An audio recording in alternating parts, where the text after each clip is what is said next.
Assalamualaikum warahmatullahi wabarakatuh. Perkenalkan nama saya Jiwafi. Di sini saya akan membahas tentang information retrieval. Nah, saya akan membahas dari apa itu web. Namun sebelum itu saya akan membahas terlebih dahulu apa itu information retrieval. Information retrieval atau dalam bahasa Indonesia adalah pengambilan informasi gitu ya.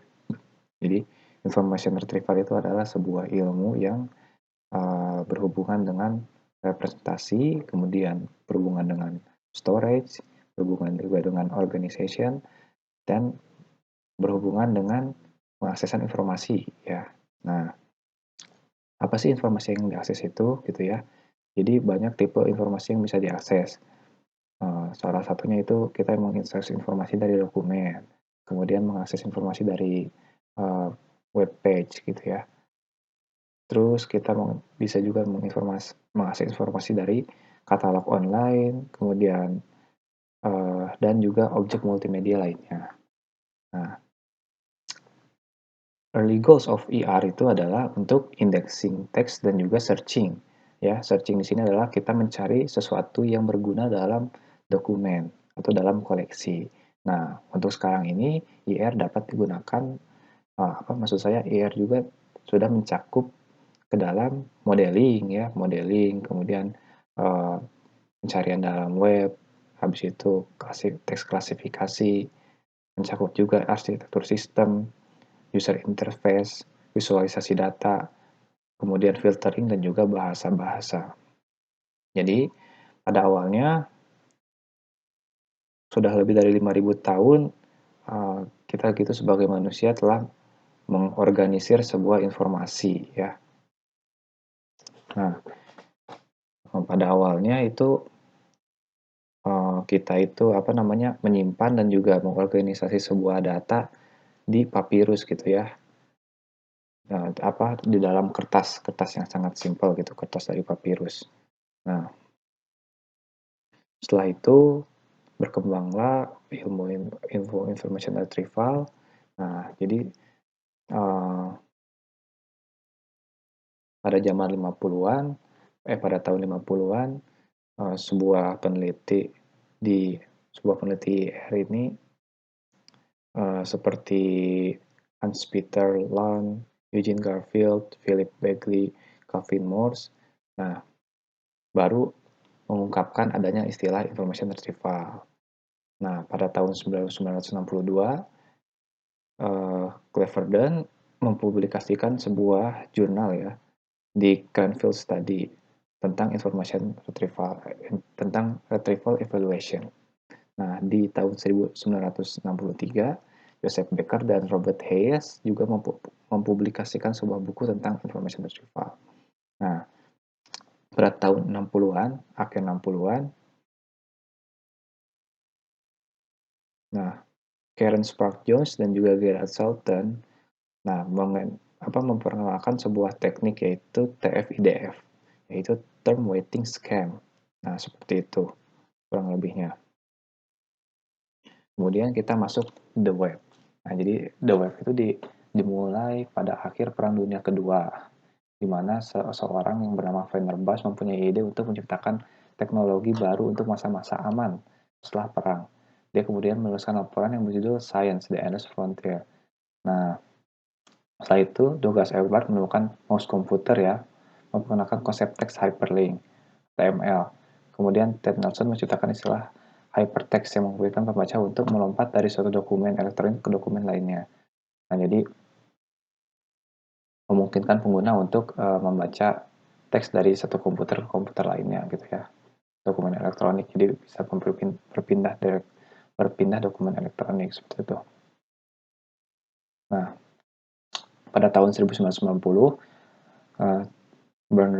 Berners-Lee menulis protokol HTTP, mendefinisikan bahasa HTML, menulis browser pertama yang disebut World Wide Web, membuat server web pertama.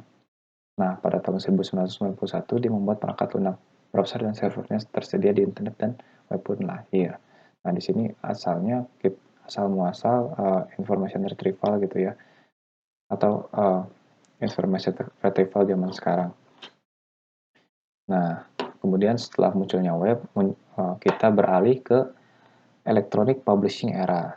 di mana sekarang itu lebih dari 20 miliar halaman tersedia di web dan dapat kita akses.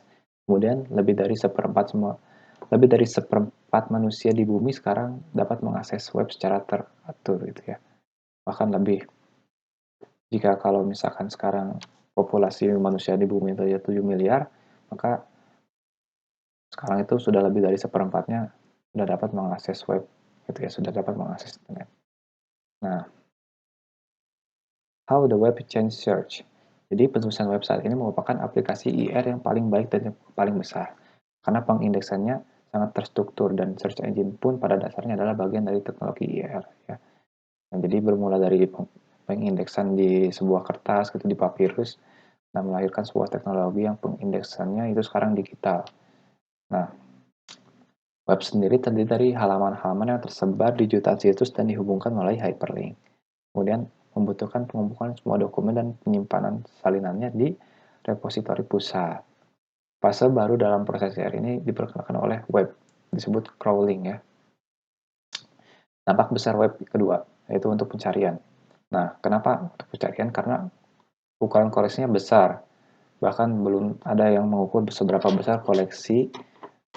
besar ukuran koleksi yang terdapat di internet. Kemudian volume query user yang dikirimkan setiap hari. Jadi setiap user dapat mengirimkan query yang berbeda-beda gitu ya. Menjadikan pencariannya semakin besar. Kemudian juga kinerja dan skalabilitas menjadi karakteristik kritis dari sistem IR. Ketiga, relevansi pencarian koleksi yang besar. Web menyediakan sumber bukti baru, contoh hyperlink dan user click. Kemudian, dampak besar web ketiga itu relevansi pencarian koleksi yang besar.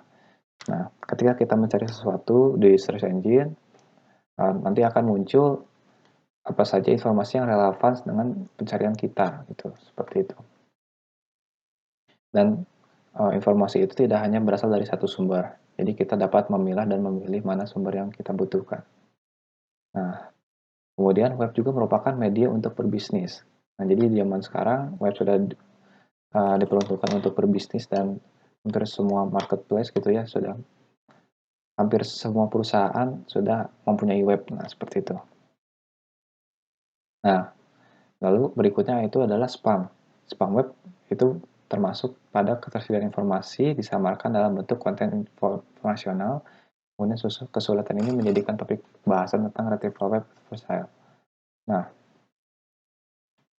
tapi web juga mempunyai kekurangan gitu ya. Nah, di sini ada isu-isu yang masih menjadi masalah sampai hingga saat ini tentang web. Yang pertama itu adalah keamanan. Itu privasi, hak cipta, dan hak paten. Oke, sampai sini dulu.